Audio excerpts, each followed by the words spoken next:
Now, in the world of sci-fi, it was a landmark film. But what you may not know about 2001: A Space Odyssey is that some of the inspiration came from a man from Dorset and his pencil. Well, John Rose's sketches of the universe were the blueprint for some of the scenes. He's now seriously ill, but gave this exclusive interview to our Dorset reporter, Simon Clemerson. I've come to meet a man who can see a film in his head before a single shot is taken.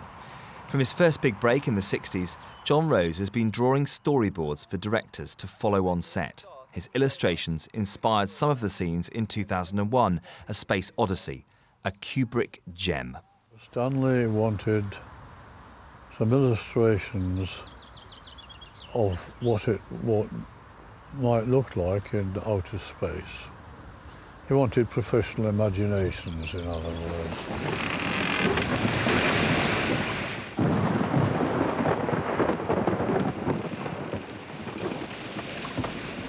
But John tells me some of the best projects he worked on were scrapped.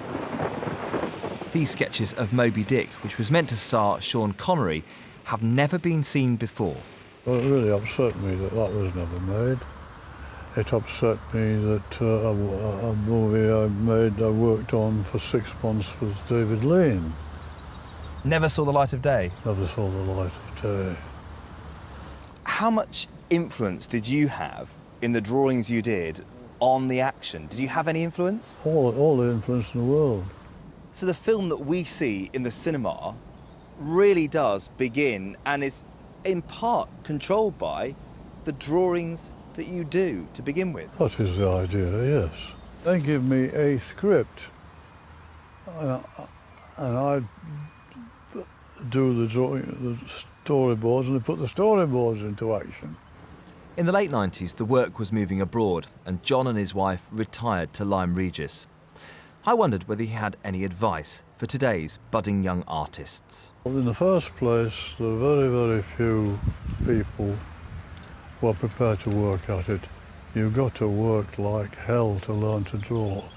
Almost virtually nobody can draw these days.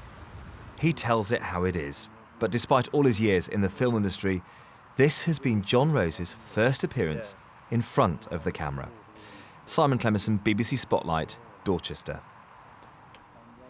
The South West has scooped a host of awards at this year's Chelsea Flower Show.